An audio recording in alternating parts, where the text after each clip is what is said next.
자, 이제 부동산 조세로 가보도록 하겠습니다. 중요한 부분이에요. 부동산 조세와 관련된 부분. 부동산 정책 가운데 정부가 시장에 개입하는 방법을 말해보면 정부가 수요자나 공급자 역할을 직접 수행하는 건 직접적 개입이라 그러고, 시장규의 틀을 유지하면서 개입하는 것을 간접적 개입이라 하는데, 기본적으로 조세나 보조금이나 금융과 관련되어 있는 금융 규제 같은 것들이거든요. 금융 정책이나 이런 것들은 다 간접적 개입이에요.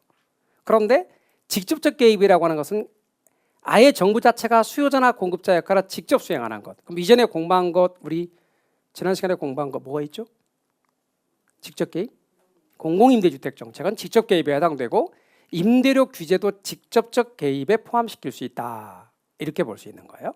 자, 그럼 이제 부동산 조세로 건너가 봅니다.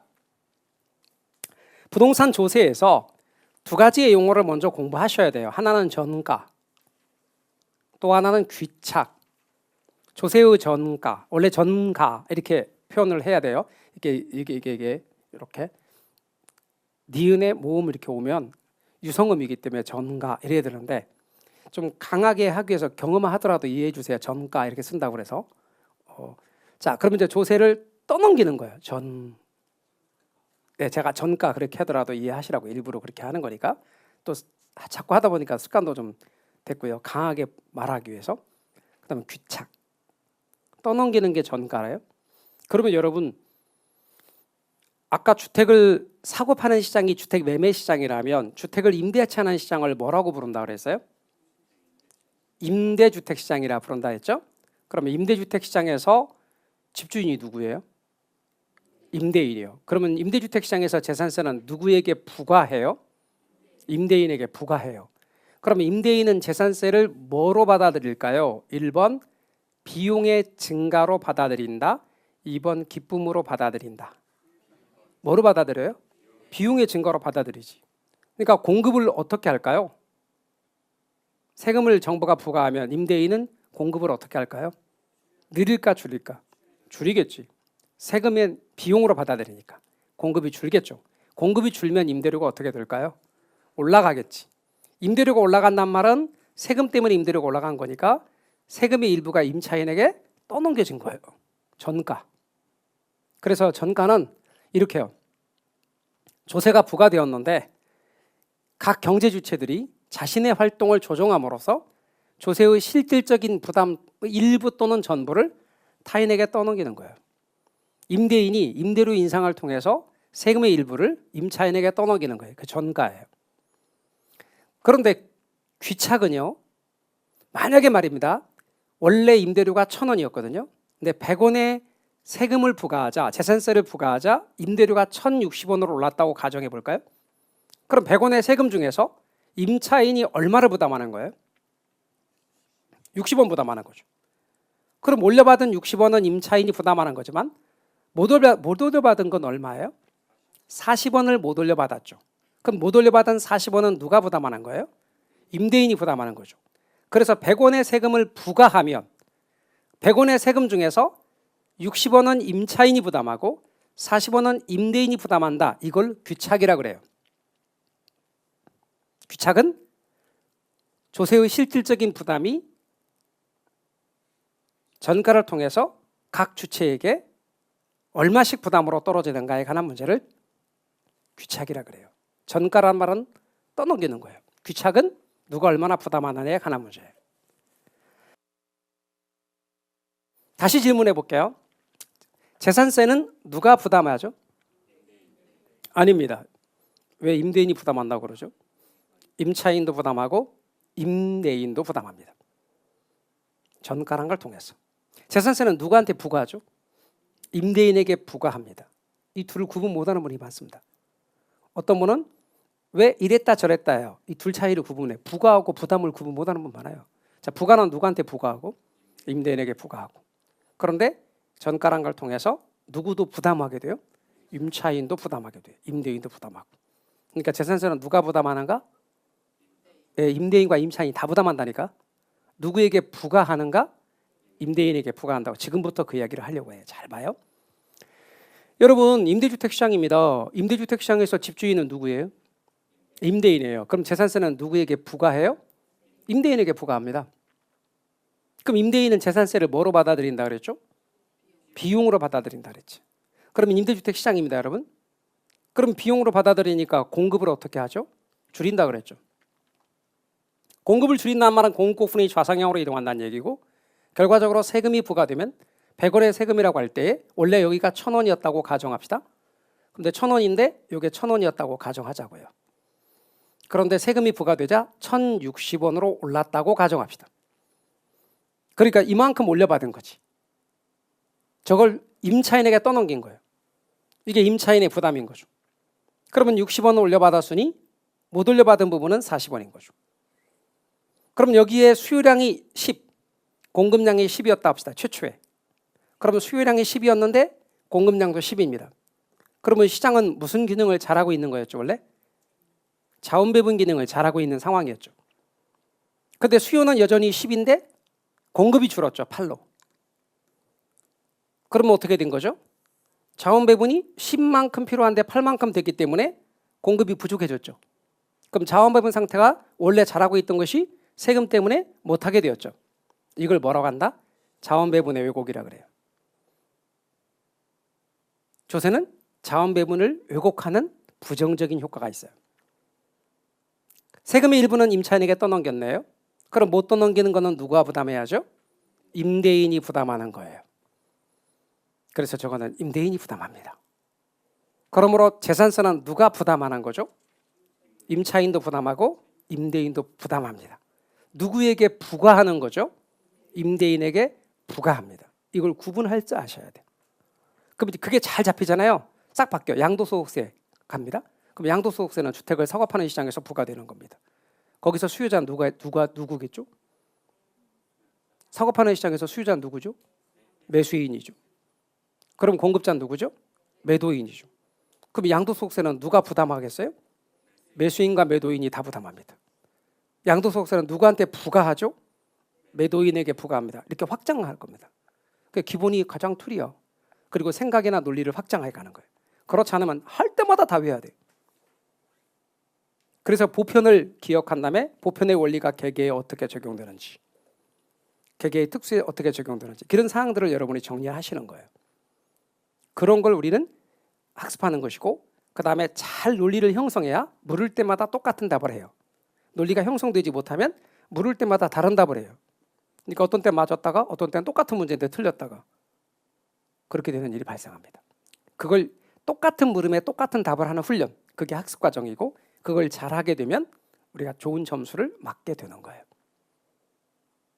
근데 좋은 점수를 맞는데 거꾸로 말해서 좋은 점수를 맞지 못하는 요인에는 단지 실력이 부족해서 그것도 있지만 그건 하나의 요인이에요. 가장 중요한 요인 중에 하나겠지만 그거 말고도 많은 부수적인 요인이 있기 때문에 그런 것들을 여러분에게 계속 조언의 말씀들을 드려갈 거예요. 거기에 심리적 요인도 작용해요. 어떤 일이 딱 닥쳤거나 대회를 나가거나 그럴 때 되게 강심장이신 분들이 있어요. 갑자기 막 여러분 KBS나 MBC 같은 데서 카메라를 딱 들여대고 막 제작진 여러 명이 와서 여러분에게 잠깐만 인터뷰 좀 부탁드려도 될까요? 하고 딱 카메라를 들여댔을 때, 또는 뉴스 생방송 중인데 한 말씀 해주실까요? 이렇게 했을 때 저한테 그러지 마세요 하고 도망가는 사람이 있는 반면에, 갑작스럽게 딱 들여댔을 때 오히려 더 냉정해지면서 자기가 이렇게 딱 이번이야말로 내 얼굴을 알릴 기회다 하고 차분하게 잘 말하는 사람도 있는 거죠. 시험에 되게 강한 사람이 있고 시험에 되게 약한 사람이 있어요. 평소에는 되게 잘하다가 시험만 보면 답을 못하는 사람도 있다고. 점수가 안 나오는 요인들 가운데 하나겠죠. 이런 요인들을 하나씩 우리는 제거해가는 그런 훈련도 하셔야 됩니다. 다시 돌아와서 정리합니다. 보편의 원리, 재산세, 임대주택 시장의 재산세 부과를 가지고 이야기했습니다. 임대주택 시장에서 재산세는 누구에게 부과하죠? 임대인에게 부과합니다. 임대인은 재산세를 뭐로 받아들이죠? 비용의 증가로 받아들입니다. 그러니까 공급이 줄고 임대료가 올라가고 거래량이 줄어들게 됩니다. 그럼 세금으로 인해, 재산세로 인해 거래량이 주는 걸 유식하게 뭐라고 말하죠? 자원배분의 왜곡이라고 말합니다. 그러므로 조세는 자원배분의 왜곡 효과가 있습니다. 세금의 일부는 임차인에게 떠넘겨지는 걸 뭐라고 부르죠? 전가라고 부릅니다. 그리고 나머지 떠넘기지 못한 부분은 누가 부담하죠? 임대인이 부담합니다. 결론적으로 재산세는 누가 부담하게 되는 거죠? 임차인과 임대인이 다 부담하게 됩니다. 그런데 이 재산세의 귀착에 관한 문제를 이야기할 때 그렇다면 저 노란색과 파란색의 크기에 관한 측면을 또 얘기할 수 있습니다. 누가 더 많이 부담할까 하는 문제가 생깁니다. 이것은 탄력성에 따라 달라집니다. 탄력성에 따라 달라집니다. 그럼 이제 탄력성으로 가볼까요? 연결해서. 여러분 수요가 비탄력적인 경우는 수요 곡선의 모양이 가파를까요? 완만할까요? 가파르게 그려집니다. 수요 곡선을 가파르게 그렸습니다. 그리고 좀 이따가 수요 곡선 여기다 또 완만한 것도 그릴 텐데 공급 곡선은 일정하다고 가정할 겁니다. 자, 이 상태고 수요 곡선이 가파르게 그린 상황입니다. 이때 세금이 부과됐습니다.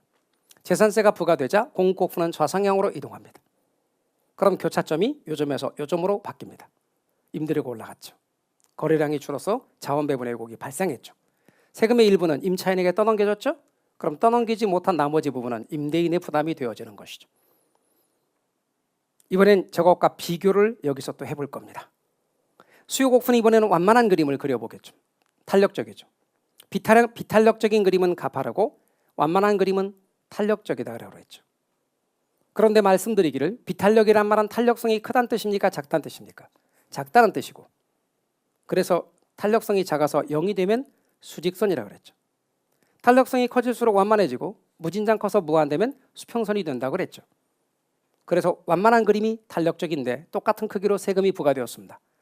그럼 좌상향으로 이동했다. 교차점은 여기로 바뀝니다. 그럼 임대료가 이렇게 올라가고 임차인의 부담이고 거래량이 줄었으며 자원배분 왜곡이 나타났고 올려받지 못한 나머지 부분은 임대인의 부담이 되겠습니다. 둘을 비교하겠습니다. 수요가 비탄력일 때 수요자인 임차인의 부담은 상대적으로 크다 작다? 크답니다. 수요가 탄력적일 때 수요자인 임차인의 부담은 작습니다. 수요가 비탄력일 때 수요자인 임차인의 부담이 큰 이유는요. 비탄력이란 말은 민감하게 반응한다 그랬어요? 민감하지 않게 반응한다 그랬어요? 민감하지 않게, 가격 변화에 대해 양 변화가 민감하지 않게 반응합니다.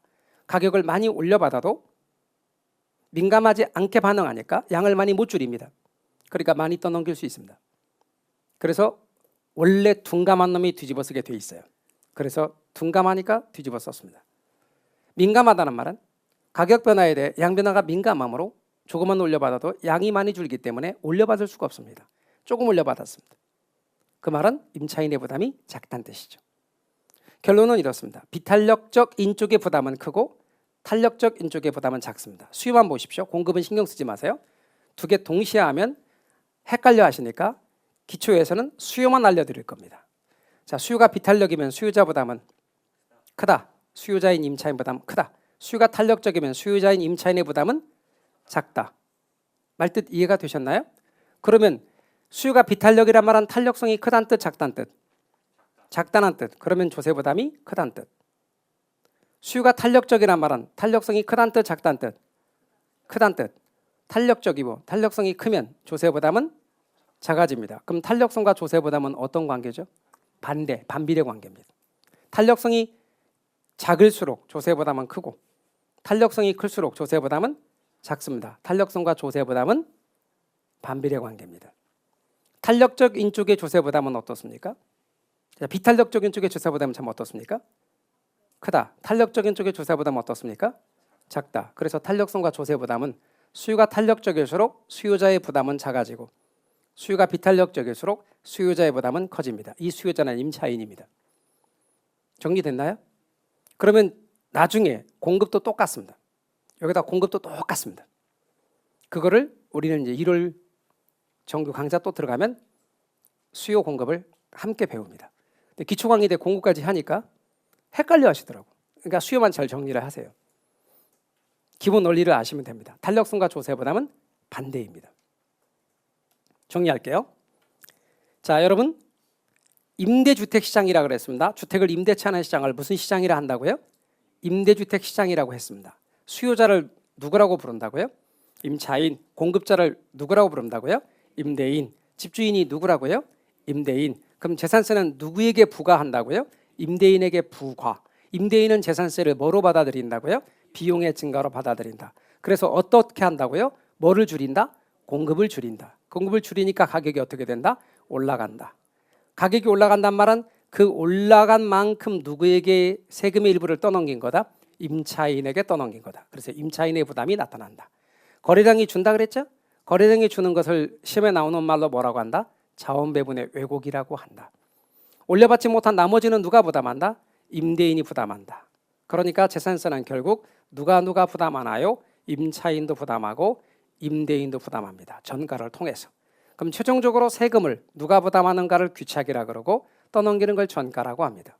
그런데 탄력성과 관련해서 누가 세금을 더 많이 부담하는가 여부를 따져보니 비탄력적인 쪽의 부담은 크고 탄력적인 쪽의 부담은 작다. 수요가 비탄력이면 누구의 부담이 크고 수요자인 임차인의 부담이 크고 수요가 탄력적이면 수요자인 임차인의 부담은 작아진다. 탄력성과 조세 부담은 반대다. 됐죠? 자, 오늘 공부한 거 차근차근 다시 한번 되짚어 정리해 볼게요. 일부러 많이 안 한 거예요. 기초에서. 계속 많이 안 해요. 자, 갑니다. 크리스탈러 중심지이론 기억나십니까? 자, 크리스탈러의 중심지이론입니다. 그래서 중심지가 유지되기 위해서는 뭐보다 뭐가 커야 된다? 최소의 고치 범위보다 재화의 도달 범위가 커야 한다. 됐죠? 두 번째, 네일리의 소매인력 법칙. 네일리 소매인력 법칙 기억나십니까? 네일리 소매인력 법칙에 따르면 두 개 도시의 상거래 흡입력, 이게 고객 유인력인데 두 도시의 인구에는 비례하고 두 도시 분기점으로부터 거리 제곱에는 반비례한다. 비례, 반비례. 네모칸도 일부러 많이 안 넣으려고 한 겁니다.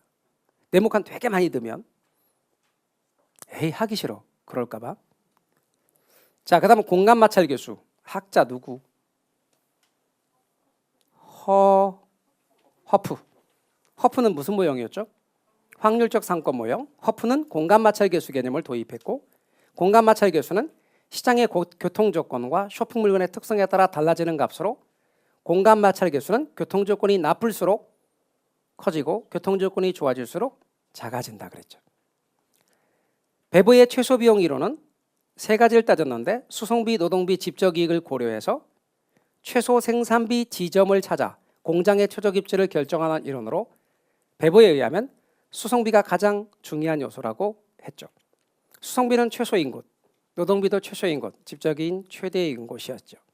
그런데 세 가지 모두를 고려할 때 전체적으로 비용이 최소인 지점에서 공장이 입지해야 된다는 게 배부의 생각이죠.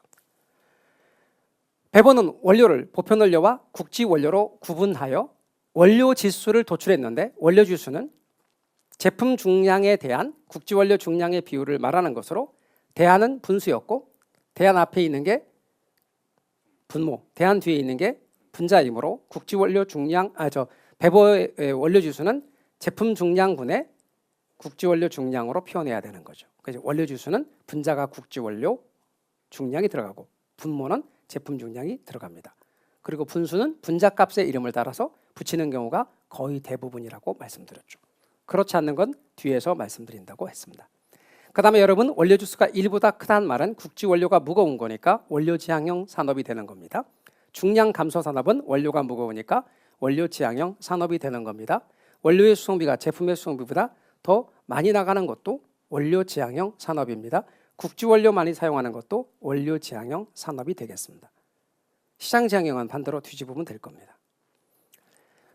7번에 수송비 비중이 적고 기술 연관성이 높은 산업의 경우는 기술이나 정보나 시설이나 원료 등을 공동으로 이용함으로써 비용을 절감하는 경우 집적지향형 산업이 되는 것이죠. 집적지향형입니다.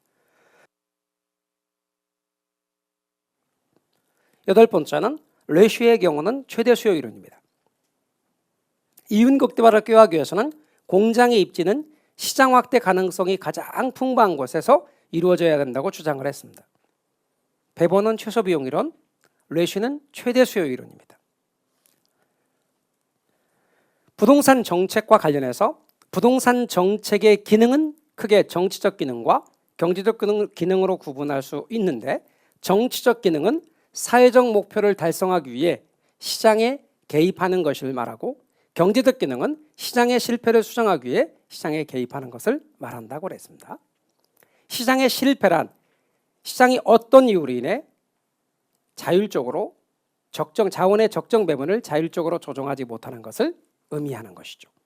그런데 예컨대 필요량이 10개인데 공급량이 10개가 되지 못하고 8개면 과소생산, 과소공급, 12개면 과다생산, 과다공급이 되기 때문에 시장이 제 기능을 하지 못하며 이와 같은 시장의 오작동을 통틀어 시장의 실패라고 말하는 거죠. 시장 실패의 원인은 4가지를 우선 알려드렸는데 불완전 경쟁, 독점이나 과점, 독과점도 거기에 해당됩니다. 그리고 외부 효과, 공공재의 존재, 그리고 정보의 불안전 및 비대칭성, 이렇게 4가지를 말씀드렸습니다. 외부 효과란 어떤 경제 활동과 관련하여 거래 당사자가 아닌 제3자에게 의도하지 않은 이익이나 손해를 가져다 주는데도 그에 대한 대가를 지불하지도 받지도 않은 상태를 외부 효과라 그러죠. 이익 내지는 혜택은 정외부 효과고 손해 내지는 피해는 부외부 효과와 관련된 키워드였죠. 5번의 정외부 효과의 경우는 과소생산으로 인해 시장이 실패하는 것이고 부외부 효과는 과다생산으로 인해 시장이 실패하는 거죠. 그러니까 정외부 효과는 보조금 같은 걸 주어서 과소생산 문제를 해결하게 만들고 부외부 효과는 세금 같은 걸 부과하여 과다생산 문제를 해결한 후에 정부는 빠져나오게 되는 거죠. 6번의 지역지구제는 국토의 이용 질서의 확립과 토지의 효율적 합리적 이용을 도모하며 토지 이용에 수반되는 부유의 효과를 제거하거나 감소시키는 것이 목적인 거죠. 용도 지역지구제를 가리키는 겁니다. 주택정책에서 임대료 규제 정책은 주택의 임대인이 일정 수준 이상의 임대료를 임차인에게 부담시킬 수 없도록 하는 제도입니다. 그래서 최고가격제에 해당됩니다. 시장균형 임대료 아래쪽에 부과해야만 정책 효과가 있는 것이고 위쪽에 부과하면 아무런 정책 효과가 없는 거죠. 그러니까 균형량이나 그 어떤 것에도 아무런 영향을 위쪽에다 부과하면 미치지 않습니다. 그러나 이렇게 정부에서 규제 임대료를 시장균형 임대료보다 낮게 아래쪽에다 규제한다면 초과 수요가 나타나게 됩니다. 그리고 임대주택이 부족해지기 때문에 임차인의 임대주택 구하기가 어려워질 수 있습니다. 이는 임대료 규제의 부작용에 해당되는 것이죠. 또한 정부가 임대료 상승을 균형 임대료 이하로 규제하면 아래쪽에 규제하면 장기적으로 기존 임대주택이 용도가 다른 용도로 전환이 되면서 임대주택의 부족으로 이어질 수 있는 것이죠. 그래서 임대주택의 공급량은 임대료 규제에서는 감소한다라고 말해야 됩니다. 규제 임대료가 시장 임대료보다 높을 경우는 위쪽에 부과할 경우는 균형 임대료와 공급량에는 아무런 영향을 미치지 않죠. 위쪽에 부과하면 아무런 영향을 미치지 않습니다. 낮을 경우는 정책 효과가 있지만 위쪽에 높을 경우는 아무 영향을 미치지 않습니다. 5번의 임대료 보조는 저소득층의 주택 문제를 해결하기 위해 일정 수준 이하의 저소득층에게 정부가 임대료의 일부를 보조해 주는 것으로 임차인의 임대료 부담을 줄여주고 실질 소득을 향상시키는 효과가 있습니다. 임대료 보조는 저소득층 임차인에게 임대료를 보조하는 것이기 때문에 간접적 개입입니다. 간접적 개입에 해당되는 것입니다.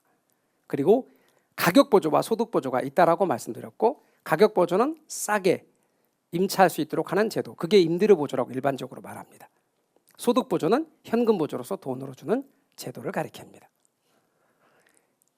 이와 같은 6번 임대료 보조는 다른 조건이 같을 경우 임대주택의 수요와 공급을 증가시킵니다. 임대료 규제는 공급을 감소시키지만 임대료 보조는 대부분 증가하는 거로 공급을 증가시킵니다.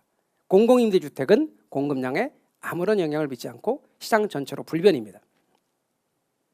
7번의 공공임대주택 정책은 정부에서 사적시장의 주택과 품질이 유사한 공공임대주택을 사적시장보다 공공시장에서 값싸게 공급하는 정책으로 정부의 직접적인 개입에 해당하는 정책입니다. 공공임대주택 정책은 직접적 개입에 해당한다. 잊지 마십시오. 부동산 조세 정책으로 가시죠. 조세의 전가란 조세가 부과되었을 때 각 경제 주체들이 자신의 활동을 조정함으로써 조세의 실질적인 부담의 일부 또는 전부를 타인에게 이전시키는 현상을 전가라고 합니다. 그럼 우리는 배우는 게 임대인이 임대료 인상을 통해서 임차인에게 떠넘기는 전가만 공부합니다. 사실은 고등학교 아이들은요, 수요자가 공급자에게 떠넘기는 전가도 공부합니다. 공급자가 수요자에게 전가하는 것도 있지만요, 수요자가 공급자에게 전가는 그런 전가도 있습니다. 다 공부합니다.